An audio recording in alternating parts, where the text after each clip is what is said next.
Hello and thanks for joining me today. This is Danny and welcome back to my Thaumcraft 5 series. Today is going to be all about manipulating the aura. Manipulating the V that we have in the air around us. If you may remember from the last episode that I did run into a little problem with Ignis. We are running very low on Ignis and we use it for a lot of things such as our thermostatic harness so that we can fly. So we really don't want to run out of Ignis because if we run out of Ignis we can't fly, and if we can't fly, well then we have to walk and that would suck. So there's a number of different things that we're going to look at today having to do with aura and aural manipulation and bringing aura in from other places, bringing in nodes. We're going to be playing around with nodes a little bit. And the first, I guess one of the first things that we can take a look at is something that we actually already did in the last episode. And that is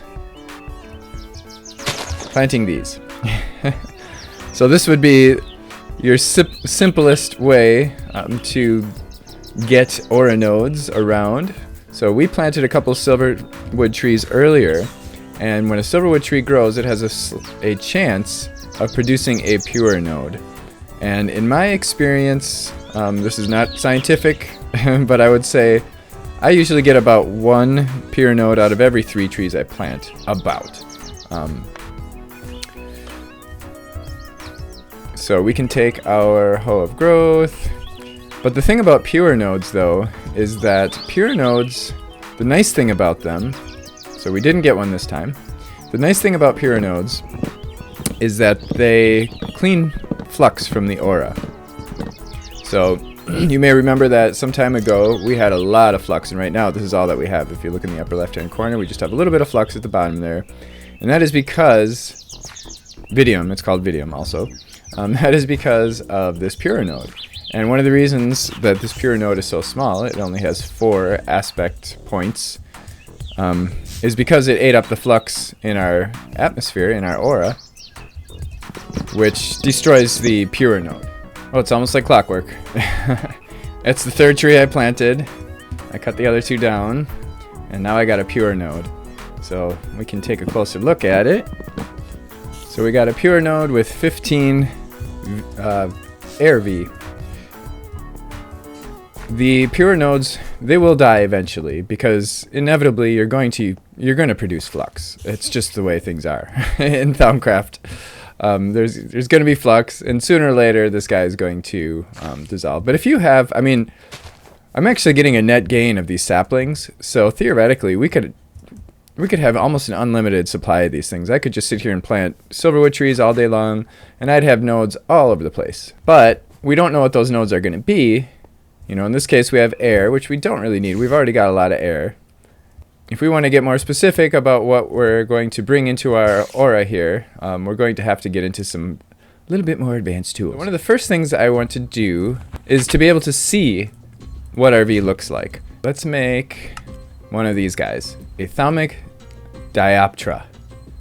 So we need a Goggles of Revealing, some Arcane Stone, and some Iron. Easy enough. There we are. So we set this guy down somewhere, and then we put a shard in it. So we want to take a look at the Ignis V.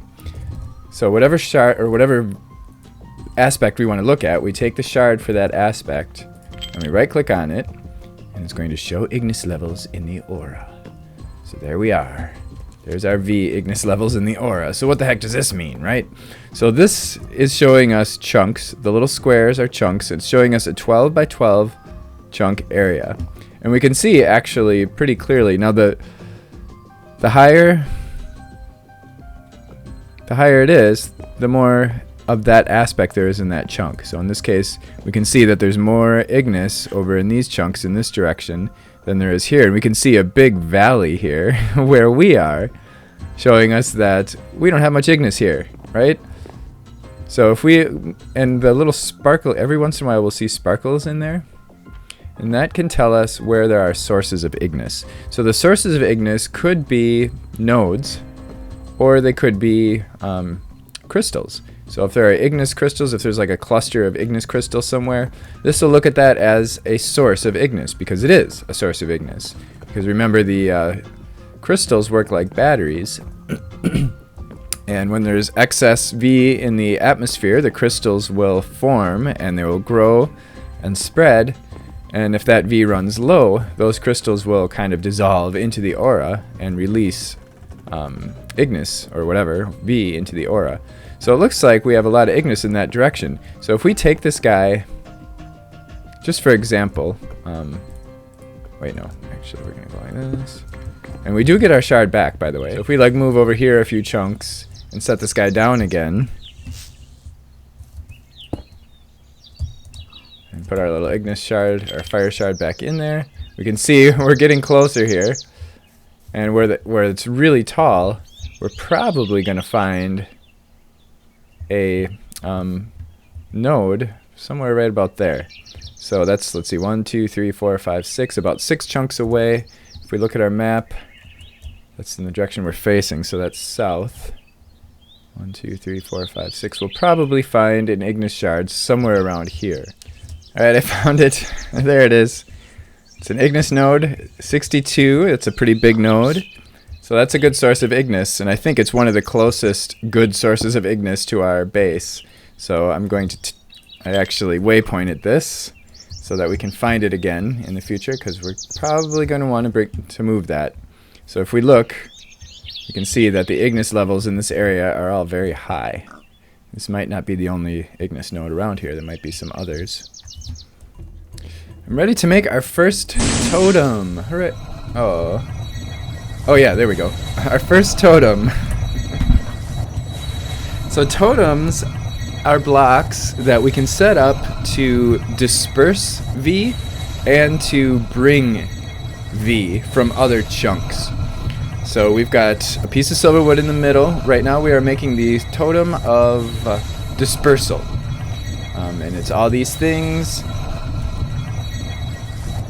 And let's see, I got a Versio. I actually ended up making a bunch of arrows for the Versio and then the Modus.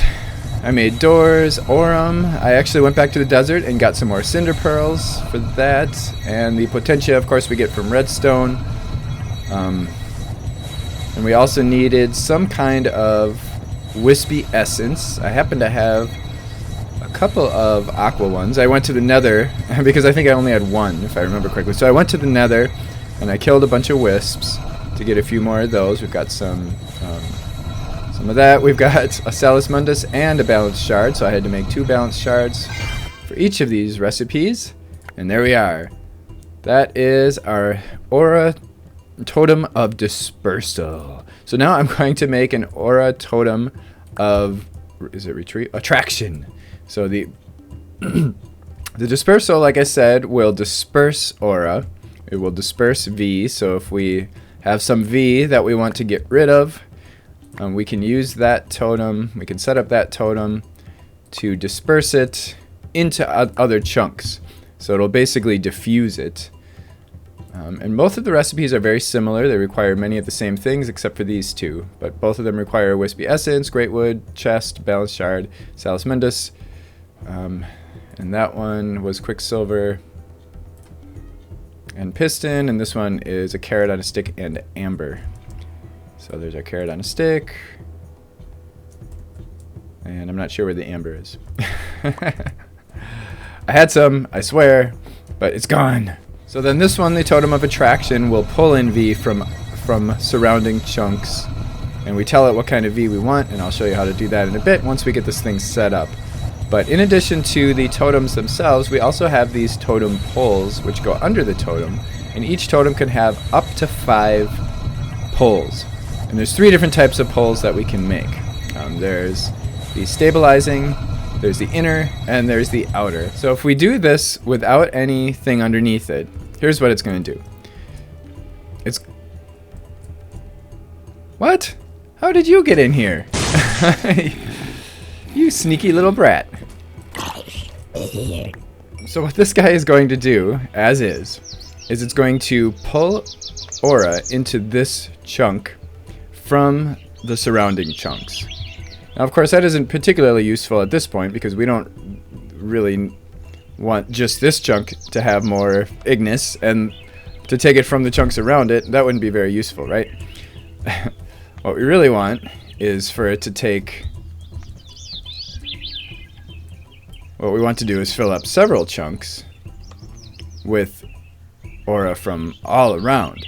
So that's what we're going to do in the beginning. So what happens when we use a totem pole inner is it increases the inner radius within which essence or aura will be pulled. So if we set up our totem pole right here and we do one inner pole, it's going to end up pulling aura into these 9 chunks. So it's going to add 1 to the radius. If we have 2 inner poles, it's going to end up pulling into all of these chunks. So a 5 by 5. And it's going to pull from the next basically layer of chunks. If we add an outer, it's going to add another layer to the chunks that it's going to pull from. So if you look in here, it shows kind of a demonstration of how that works. So this is showing us what happens if we have 1 inner and 2 outer. Because without any outers, it'll just take this row, and then it adds 2 more. And then the other kind of totem. Now what happens is there's going to be some lost V to flux. Of course, you know, like everything in Thaumcraft, it is not totally efficient. So we're going to lose a lot to flux. The stabilizing totem pole reduces that. There's 2 things that I want to do. I want to get rid of Vidium, or flux, and I want to bring in fire, or Ignis.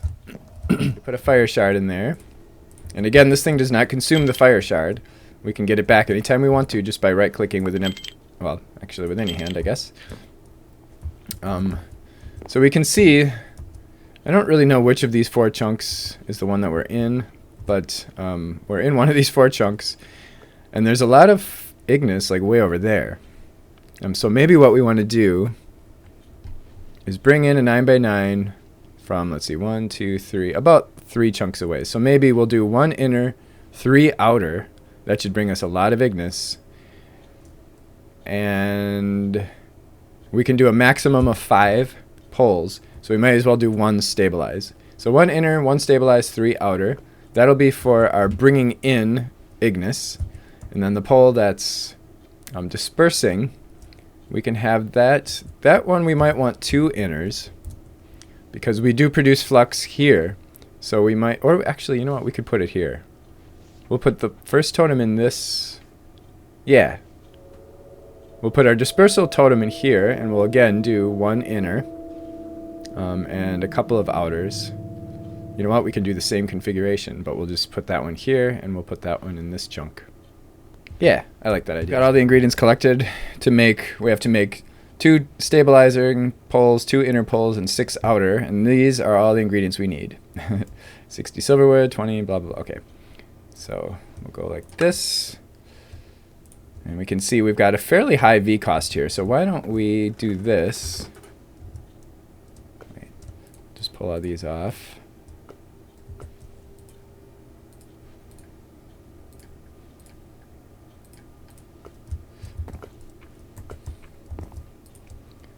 So we now have a 79% average V cost. We have a 21% discount, so now it's only going to cost 200, 100, and 100. That's still kind of expensive, especially since we need 2 of them. Oh boy, okay. So these are expensive with V,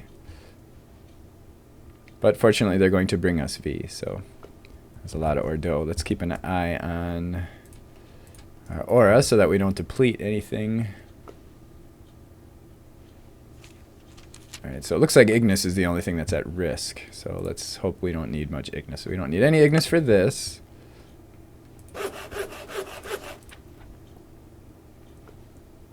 And then we need 6 of these guys. Oh boy, we probably won't even be able to make them all at once.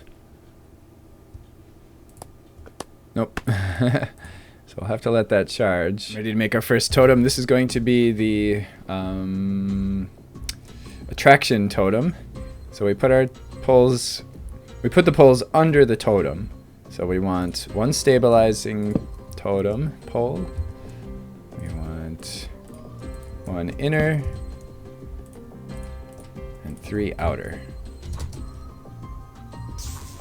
1, 2, 3. So that's a maximum of 5. 1, 2, 3, 4, 5. And then we can top it off with our totem of attraction. Ta-da! Nice. So why don't we do this, just so that we can kind of see. And I did make sure, I checked the map to make sure that I'm putting it in our middle chunk here. There it is. I'm going to set... I'm going to set this right here so that we can kind of watch this in action.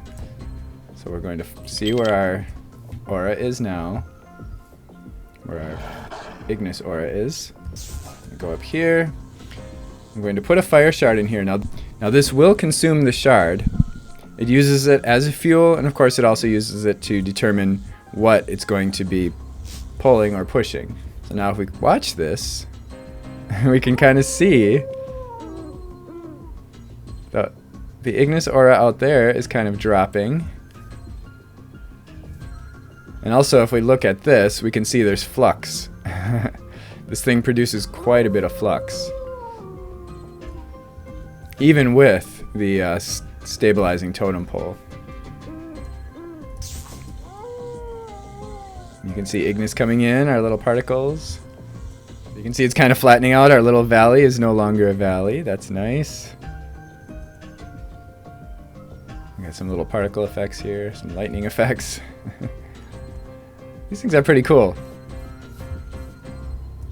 So actually, why don't we can take the Ignis shard out of there, and we can put a taint shard. See what our taint looks like. Our vidium. Okay, so that's what our vidium looks like now.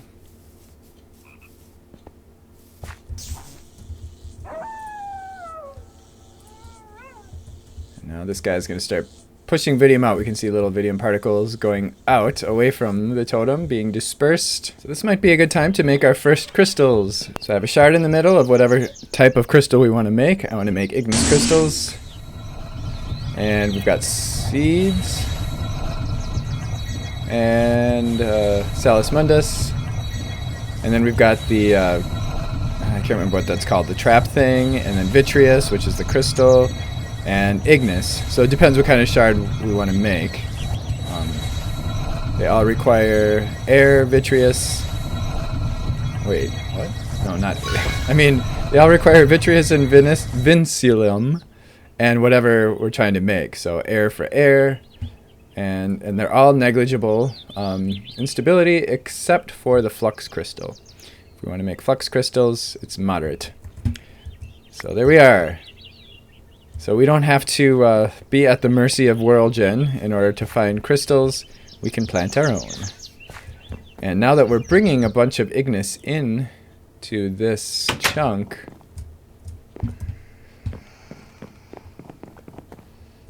this crystal might spread.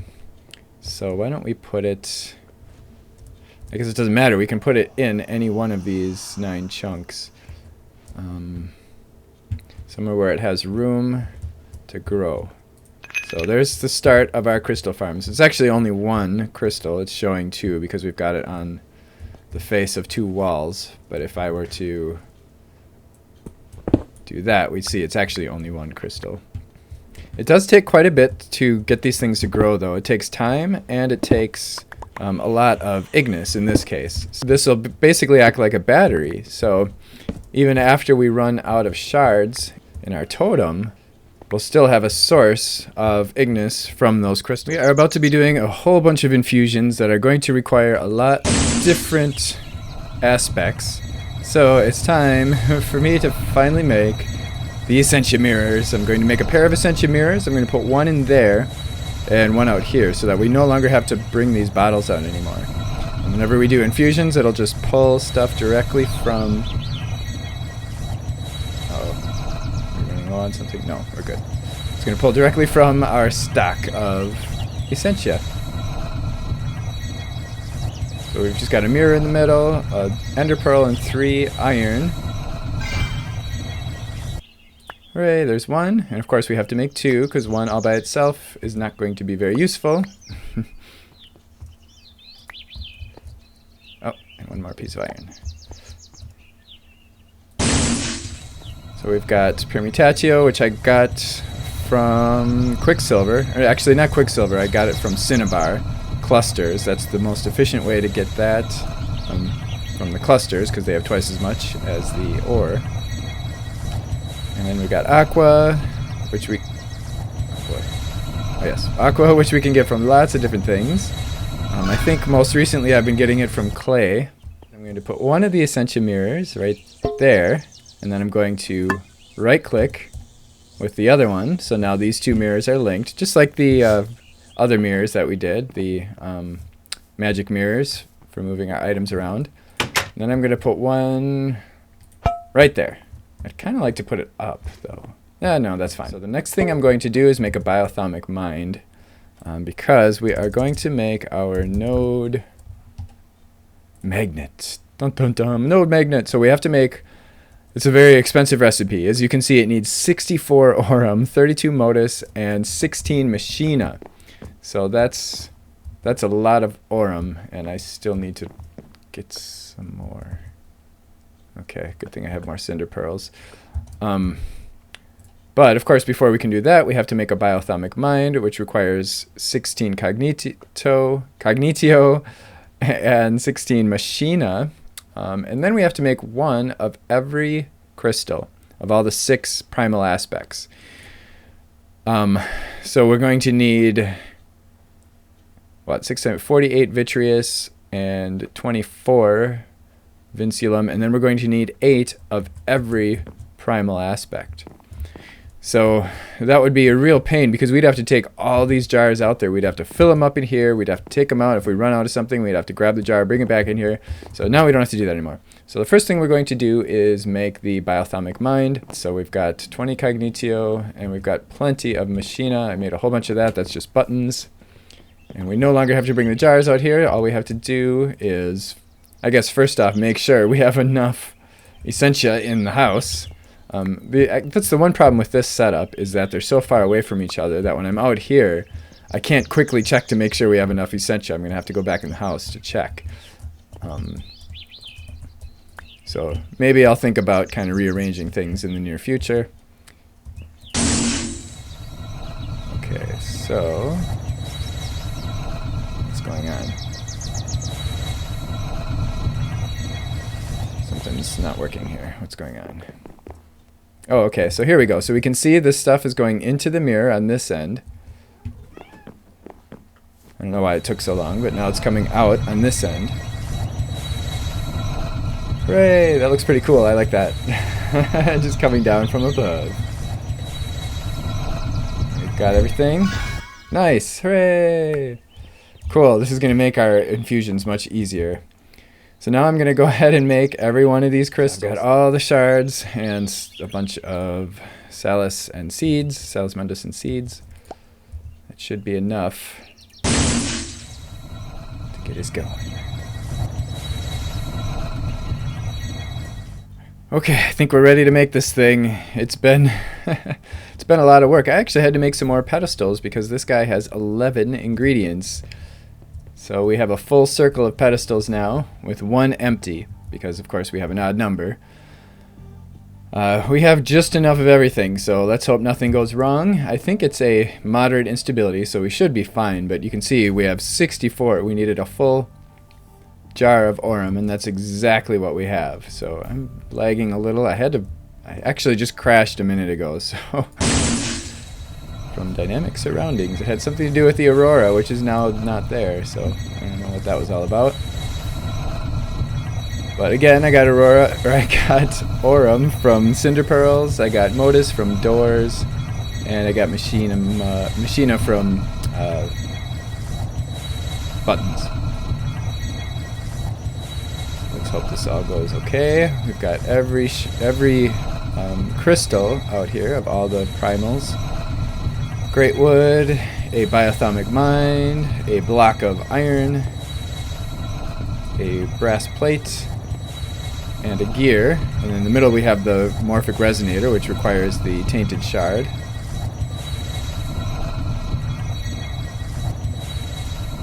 So far everything looks good.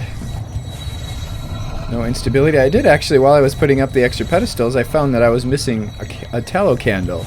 And a couple episodes ago, I started noticing that our matrix was quivering a little bit. It didn't cause any problems, but I think that's what caused it, because it hasn't quivered at all in this recipe. So we had a itty bitty tiny bit of instability, which we seem to have fixed before it even caused any problems. That's good.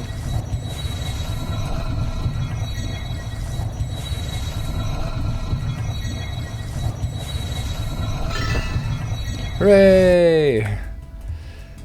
Our node magnet. Okay, so what I want to do with this node magnet, obviously, is move a node. Actually, let's go to sleep so we don't have to screw around with mobs, because there's a couple things. This node magnet is a little bit fragile.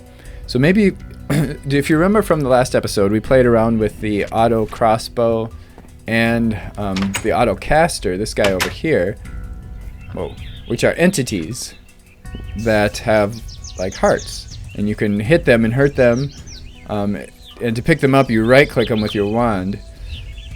This guy is kind of the same way. It's what? How did he get in there? Oh well, I'll pick up his loot.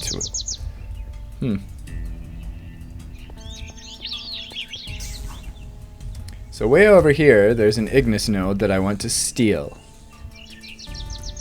Shard ravine. I found a ravine down there that has a big clusters of shards of every single type. So here's a node. Here's the node that we want. So what we do is we set this guy down so that it's closer to the node that we want to move than any other node. Now, mobs actually see this thing as a player, and it irritates them. It irritates all mobs, and it also kind of rips the fabric of space in a way, because it's tearing this node right through the fabric of space. Because remember, this node is kind of a well, let's just look at this thing and we can talk about it while we're watching it in action. So there's a node there. We want to make sure we're not too close to that one, because we don't want to move that node.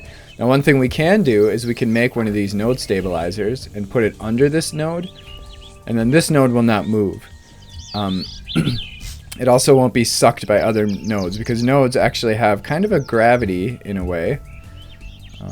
We just want to make sure we're closer to that one than that one. So we go like this, we set it down, it's going to point toward the node. You have discovered what? That could aid in future research. Node attraction. Why would we have gotten that now? But now we can see, first of all, we notice we have a wisp here. As this thing is getting pulled through space, wisps will be released, and sometimes they won't be very happy when they come out. See? But that's okay, we can always use wispy essence. But it's moving this thing. You can see it's producing flux. It is also using just about every aspect available. So it requires every aspect to work. And look at this guy. He's shooting it, and he will kill it if we let him keep going. So, oh, you know what? I'm going to use this, because if I use my sword, there's a chance that I'm also going to hit this with the arcing. So it aggravates mobs, including creepers, so you need to be careful, because it will cause creepers to blow up. And they can be bumped. You can... Whoa!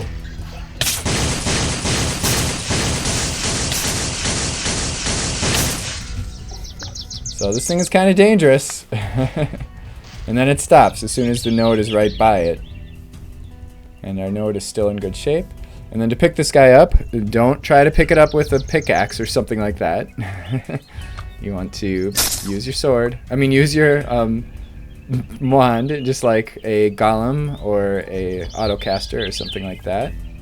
Oh, we have a new page added. Oh, and by the way, this is forbidden magic, so it will give us a little bit of warp. Warning, the moment you place down the node magnet... Oh, this page doesn't appear until after you should set it down. But that's kind of telling you about the dangers of it. So the moment you place down the node magnet, you notice something strange. It seems to emit an almost inaudible humming noise that still manages to set your teeth on edge. Angry grunts and howls from the surrounding area seems to indicate you are not the only one disturbed by the noise. So that's just basically telling us that it's going to aggravate mobs and attract them. Including wisps that actually end up coming out of the node. And in this case, we noticed we got Ignis wisps. And that's obviously because it's a Ignis node. So I'm going to keep doing this for a while until we pull this thing home, even though we're actually doing pretty well at home with Ignis right now, as we can see by our dioptra. We have a lot of Ignis. In fact, we have so much Ignis that we have crystals. Hooray! We now have 3 Ignis crystals down here. 32 blocks. So it can take a node up to 32 blocks away, which happens to be 2 chunks. I've got the fire node home. It is in this chunk. I think it might leave it in that chunk. It might be nicer having it in this chunk. But we'll see. We'll see how it does. Maybe I'll move it closer. We've got an air node somewhere around here, so we don't want them to get too close together. Of course, we can always do the node stabilizer, but I think this is going to be fine, just right here. If we look at our levels now, we can see that our Ignis levels are pretty high, of course, in this chunk. Now, if we go over into the next chunk, they are still pretty high. About as high as our air, so we shouldn't have any trouble with Ignis anymore. And this thing is no longer running. It's empty. It's run out of fuel. In the next episode, we're going to work on upgrading stuff. We're going to upgrade our wand foci, possibly all of them. We'll see. And we'll upgrade our wand. We'll start getting into staves and crafting scepters and other such things, and we'll do some other miscellaneous upgradey kind of stuff like that. And we'll also take a look at some of the more advanced wand foci, because I just realized when we made our wand focuses, it was before we set up our infusion altar. So all the wand foci that we have are ones that we could actually craft in an arcane workbench. So there are some more advanced foci that we can play with that require some infusion. It's going to be all about getting more powerful in the next episode. So I hope you join me for that. If you do have any questions, please feel free to leave them in the comments below. Or if you just have some comments or you want to say hello, I'm always happy to chat with you guys. And I do usually respond to all my comments because this is a pretty small channel, so I definitely have time to do that. If you did enjoy this, please don't forget to click the like button and join me next time. Thanks for watching.